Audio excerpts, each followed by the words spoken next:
Assalamualaikum teman-teman Children Corner di rumah. Saya Profesor Bilal akan menemani teman-teman semua dalam segmen Praktik Sains Seru loh. Nah, kali ini Profesor akan melakukan eksperimen yang pasti seru dan masih mudah dilakukan di rumah. Pada episode kali ini, Profesor tidak sendiri, tapi akan ditemani dengan Profesor Cilik, yaitu silakan masuk. Assalamualaikum Profesor. Waalaikumsalam. Gimana kabarnya?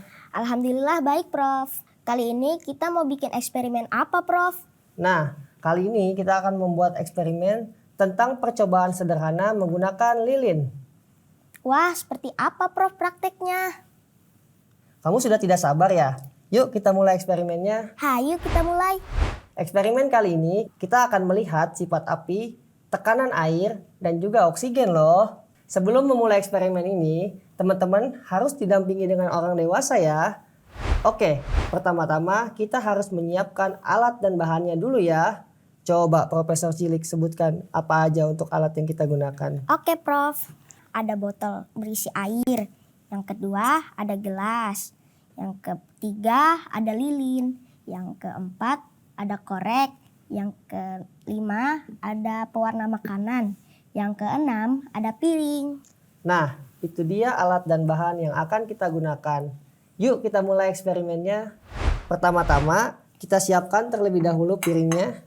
Nah, ini aku bawa 2 piring, satu buat Profesor Cilik dan satu buat aku. Kasih. Kita geser dulu semua ya.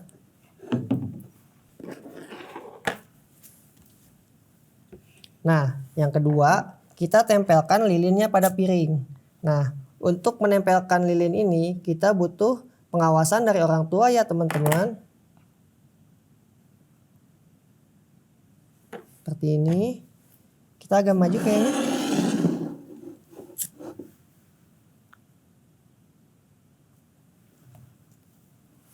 Lalu seperti ini. Nah, selanjutnya kita tambahkan air ke dalam piring. Jangan terlalu tinggi ya airnya. Profesor Cilik mau coba? Mau. Silakan. Ya, cukup. Oke. Nah, selanjutnya kita tuangkan pewarna. Profesor Cilik mau pewarna warna apa nih? Aku mau warna biru Prof. Oke, silakan. Kita tuangkan pewarna kurang lebih 2-3 tetes ya. Oke. Selanjutnya kita nyalakan lilin. Hati-hati ya untuk menyalakan lilinnya.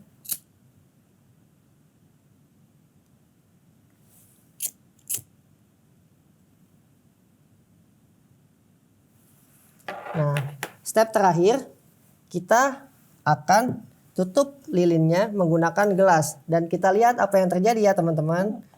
Profesor Cilik ikuti aba-aba aku ya. 1, 2, 3, tutup.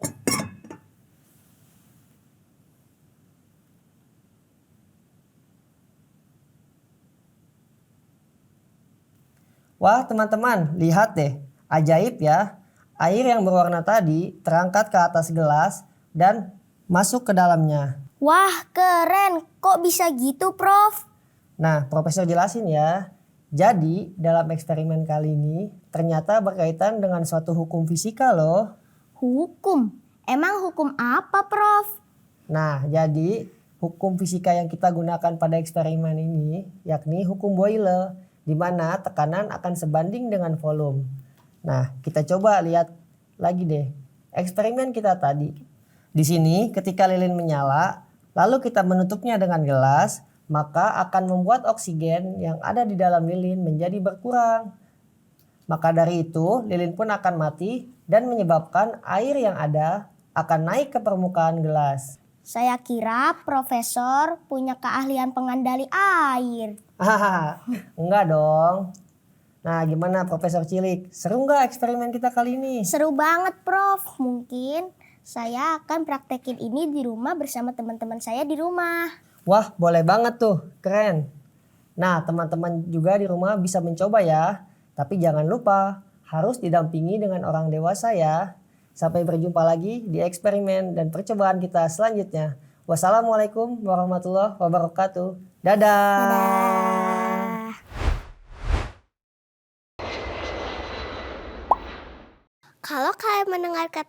Indonesia, apa sih yang muncul di kepala kalian? Alam yang indah, kebudayaan yang kaya, makanan yang enak. Wah, bener semua tuh, Indonesia punya semuanya. Terus kan pernah denger gak tentang Pulau Bali? Itu tuh salah satu pulau yang terkenal di Indonesia, bahkan di dunia. Di sana juga ada alam yang indah, budaya yang kaya, dan makanan yang enak. Tapi selain itu, Bali juga punya keunikan lainnya. Apa aja? Yuk kita simak. Pulau Bali terletak di sebelah timur Pulau Jawa. Pulau ini terkenal dengan julukan Pulau Dewata dan Pulau Seribu Pura. Itu karena masyarakat di Bali menganut agama Hindu. Ini yang bikin Bali berbeda dengan wilayah lain di Indonesia yang sebagian beragama Islam. Makanya di Bali banyak sekali tradisi kesenian dan upacara adat dari ajaran agama Hindu yang harus selaras dengan alam lingkungan sekitar. Jadi, gak heran kalau Bali masih memiliki alam yang indah. Di bagian utara, Pulau Bali punya banyak gunung yang megah. Di bagian selatannya, Bali punya pantai yang indah banget. Pulau Bali adalah rumah bagi ratusan jenis burung, termasuk jalak Bali yang sayangnya sudah langka.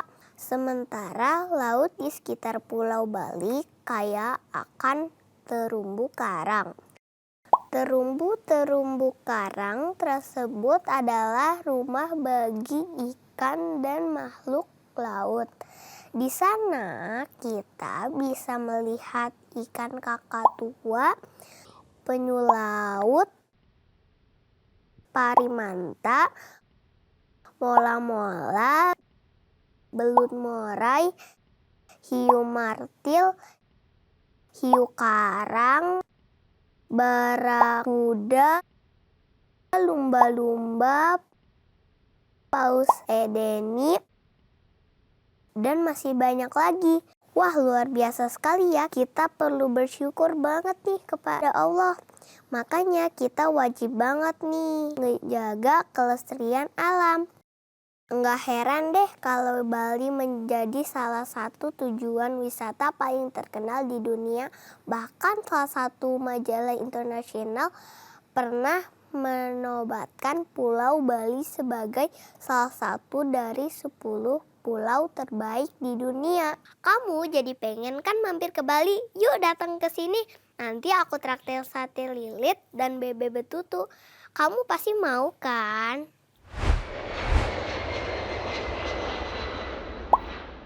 Indonesia punya banyak sekali peninggalan dari masa lalu. Misalnya candi dan bangunan kuno lainnya. Tapi kamu tahu nggak kalau Indonesia punya satu candi yang dianggap sebagai salah satu candi terindah di dunia? Yap, candi itu adalah Candi Prambanan.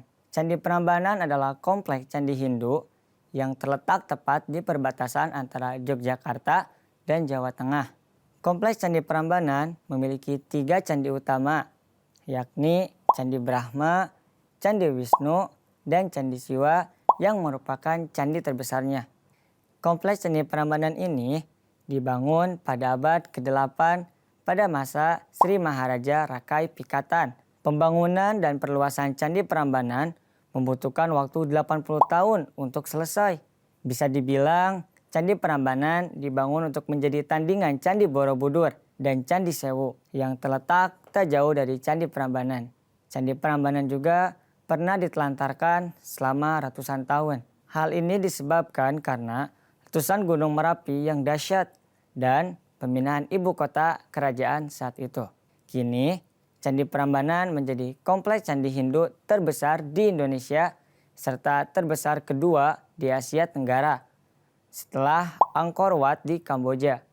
Selain 3 candi utama, ada 240 candi lainnya di kompleks Candi Prambanan yang berukuran lebih kecil. Sekarang, Candi Megah ini telah ditetapkan sebagai situs warisan dunia oleh UNESCO. Selain sebagai situs pariwisata, candi ini juga sering digunakan untuk aktivitas ibadah dan pagelaran seni dan budaya lainnya. Tahukah kamu kandungan serta manfaat makanan dan minuman yang dikonsumsi Falah dan Fakih tadi? Yuk simak penjelasannya.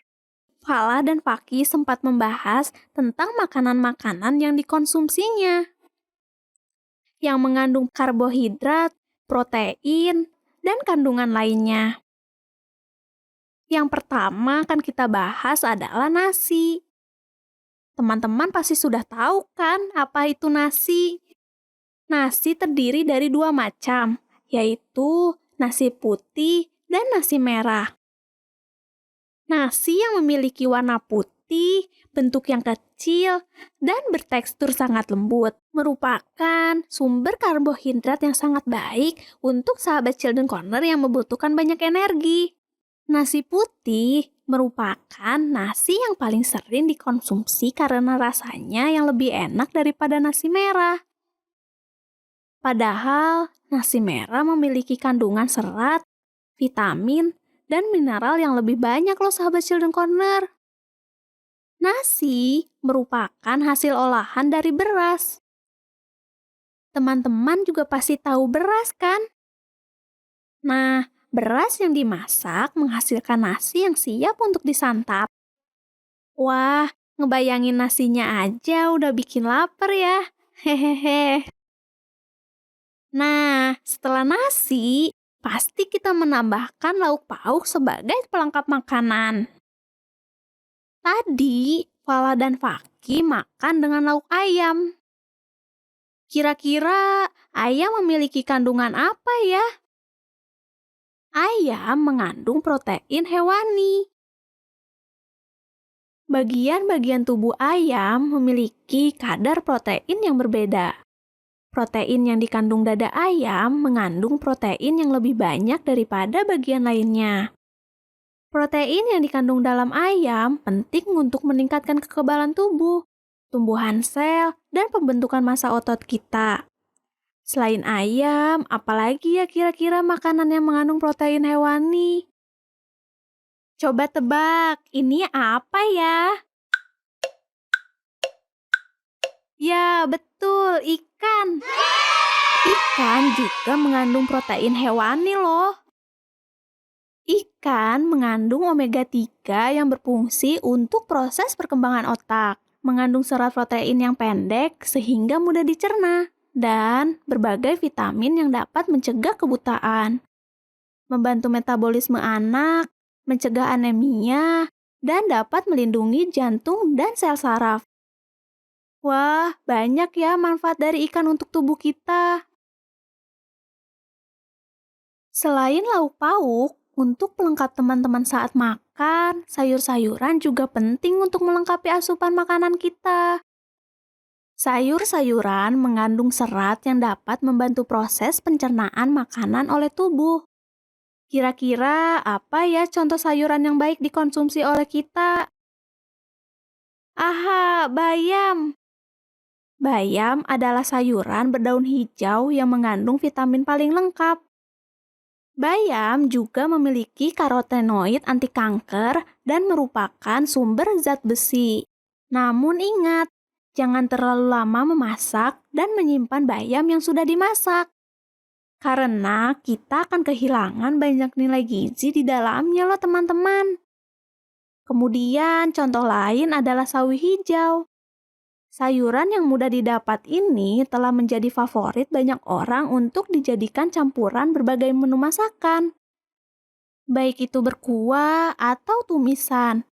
Bukan hanya lezat disantap, sawi hijau juga mengandung sumber antioksidan yang tinggi, termasuk vitamin A, C, dan K. Juga fitonutrien yang dianggap sebagai nutrisi pelawan kanker. Oh iya, kenapa sih penting untuk makan sayuran? Sayuran dapat mencegah terjadinya kelebihan berat badan karena terdapat zat-zat rendah kalori dan juga lemak. Selain itu, nutrisi yang tinggi yang mampu diserap oleh tubuh dengan sempurna loh teman-teman. Bagaimana? Tertarik untuk makan sayuran tidak? Harus ya, karena sangat banyak manfaatnya. Bukan hanya nasi, lauk pauk, dan sayuran saja untuk melengkapi kebutuhan nutrisi tubuh kita. Kita juga membutuhkan buah-buahan. Buah-buahan memiliki banyak kandungan. Kandungan yang paling lengkap dari buah-buahan adalah kandungan vitamin C-nya. Namun selain itu masih banyak lagi kandungan yang ada di dalam buah. Contohnya buah jambu biji. Buah yang berwarna hijau di luar dan merah muda di dalam ini adalah buah yang paling banyak mengandung vitamin C. Selain itu, jambu juga mengandung vitamin A yang akan menghindari kita dari kebutaan. Assalamualaikum teman-teman Children Corner. Dalam khutbah Jumat 2 April 2023, Huzur tercinta menjelaskan mengenai pemahaman terhadap kesempurnaan dan keindahan di dalam Al-Quran. Ramadan berlangsung di bulan ke-9 dalam kalender Islam, dan Al-Quran diwahyukan di bulan berberkat ini. Huzur tercinta memulai khutbah dengan bersabda bahwasanya kita telah melewati bulan Ramadan, bulan yang seharusnya dipenuhi dengan suasana kerohanian, sebagaimana pula di dalam jemaat ilahi ini. Huzur bersabda bahwa di bulan Ramadan haruslah membawa kita pada perhatikan khusus terhadap ibadah-ibadah, puasa penuh, serta senantiasa membaca Al-Quran. Bulan Ramadan dan Al-Quran sungguhlah memiliki keterkaitan yang sangat kuat satu sama lain, sebagaimana Allah Ta'ala berfirman dalam Al-Quran. Bulan Ramadan merupakan bulan yang mana Al-Quran diturunkan sebagai petunjuk bagi umat manusia dengan bukti-bukti petunjuk yang jelas dan merupakan pembeda dari kitab-kitab lainnya. Dalam khutbah Jumat minggu ini, Huzur tercinta bersabda bahwasanya berdasarkan dari beberapa riwayat hadis, tepat pada tanggal 24 Ramadan, Rasulullah SAW menerima wahyu pertama beliau SAW. Diriwayatkan pula bahwasanya di bulan tersebut, malaikat Jibril membacakan kembali ayat suci Al-Quran kepada Rasulullah SAW. Dengan demikian, di bulan yang khusus ini, kita haruslah memusatkan perhatian kita terhadap membaca dan mendengarkan Al-Quran beserta tafsirnya. Program-program berkenaan hal ini juga bisa Anda saksikan di MTA, sehingga Anda bisa mengambil manfaat darinya. Huzur tercinta bersabda, ketika kita membaca Al-Quran dengan terjemahan dan tafsirnya, maka kita bisa menjalani hidup berselaraskan dengan ajaran Al-Quran dan mengimplementasikannya di kehidupan sehari-hari. Wahai saudara-saudariku, dengan demikian, kita haruslah berusaha sungguh-sungguh dalam membaca Al-Quran serta senantiasa mengikuti kelas-kelas tarbiyat yang bisa dilakukan secara online, atau mengikuti kelas-kelas tarbiyat yang ada di masjid-masjid cabang kalian di bulan berberkat ini. Huzur tercinta mengutip sabda Hazrat Masih Maud alaihissalam yang bersabda bahwa tujuan dari kedatangan beliau alaihissalam adalah untuk menghidupkan kembali ajaran Islam, bukan untuk membawa ajaran baru, syariat baru, atau membawa ayat-ayat baru. Syariat yang dibawa oleh Rasulullah SAW merupakan syariat yang sempurna, maka tidak akan ada lagi syariat baru yang lainnya. Al-Quran merupakan kitab terakhir dari berbagai kitab lainnya. Ajaran Al-Quran tidak akan termakan zaman, melainkan karunia-karunia di ajaran Al-Quran akan terus berlanjut diturunkan di sepanjang masa. Hazrat Masih Maud alaihissalam telah diutus oleh Allah Ta'ala agar umat manusia bisa memperoleh pemahaman yang mendalam mengenai ajaran Al-Quran dan bisa memahami hakikat kehidupan. Huzur tercinta lebih lanjut mengutip sabda Hazrat Masih Maud alaihissalam yang berbunyi bahwa sesungguhnya Al-Quran membuka rahasia hakikat kehidupan dan kebenaran yang mana ini akan membuat umat manusia memperoleh pemahaman yang lebih dalam berkenaan dengan hal-hal bersifat kerohanian dan keduniawian. Al-Quran sungguh membuka rahasia keilmuan kerohanian yang hakiki yang membuat seseorang bisa meningkatkan pemahamannya mengenai Allah Ta'ala, kemudian meningkatkan rahasia kecintaannya terhadap keimanannya terhadap Allah Ta'ala. Dalam khutbah Jumat ini, Huzur tercinta bersabda, sebagaimana yang disabdakan oleh Hazrat Masih Maud alaihissalam, umat muslim saat ini telah tenggelam dalam kesesatan dan menjauh dari ajaran Al-Quran dan hanya menjadikan muslim sebagai nama saja. Bahkan kita bisa lihat di berbagai video di media sosial, orang-orang Islam saat ini, bahkan para cendekiawan Islam saat ini telah kosong dari ilmu pengetahuan hakiki ajaran Islam. Para ulama inilah yang membuat orang-orang Islam telah menjauh dan meninggalkan ajaran Islam. Semoga Allah Ta'ala melindungi kita dari mereka yang berhati jahat. Amin. Huzur tercinta bersabda bahwasanya di bulan Ramadan bahkan setelah bulan Ramadan ini, semoga Allah Ta'ala memberikan taufik kepada kita untuk bisa memahami secara mendalam, mempelajari sungguh-sungguh, serta mengimplementasikan ajaran Al-Quran di kehidupan sehari-hari. Huzur menghimbau setiap Ahmadi untuk memusatkan perhatian pada doa-doa selama bulan Ramadan, dan Huzur juga mendoakan kita semua agar diberikan perlindungan Allah Ta'ala. Teman-teman Children Corner, demikianlah penjelasan singkat dari khutbah Jumat 2 April 2023. Sampai jumpa di lain waktu. Assalamualaikum warahmatullahi wabarakatuh. Kak, cuaca di luar sedang hujan terus ya. Pagi jadi tidak bisa bermain keluar. Iya nih, sudah berhari-hari turun hujan. Oh ya Fakih, saat turun hujan, apa Fakih sudah membaca doa? Memang ada doanya, Kak. Iya dong Fakih, agar hujan yang turun membawa manfaat untuk kita semua. Wah, Paki mau tahu Kak doanya? Agar seperti kata orang, hujan bisa membawa berkah. Oke, yuk sama-sama kita baca doanya. Doa saat turun hujan. Allahumma shayyiban nafi'an. Artinya, ya Allah, turunkanlah hujan yang bermanfaat. Kita ulang sekali lagi ya. Allahumma shayyiban nafi'an. Artinya, ya Allah, turunkanlah hujan yang bermanfaat. Wah, mudah sekali Kak Palang. Paki bisa langsung hafal nih. Coba Fakih baca sendiri doanya serta artinya. Yuk teman-teman, bantu Paki menghafalkan juga. Doa saat turun hujan. Allahumma shayyiban nafi'an. Artinya, ya Allah, turunkanlah hujan yang bermanfaat. Alhamdulillah, Fakih dan teman-teman hebat. Sudah bisa menghafal doa saat turun hujan. Oh ya Fakih dan teman-teman, jangan lupa setelah hujan sudah berhenti, kita juga membaca doa setelah hujan ya. Bagaimana doanya, Kak? Kakak bacakan dulu ya, baru Fakih dan teman-teman ikuti. Doa setelah turun hujan. Mutirna bifadlillahi warahmatihi. Artinya, kita dihujani oleh karunia dan rahmat Allah. Yuk Fakih dan teman-teman, kita baca bersama-sama. Doa setelah turun hujan.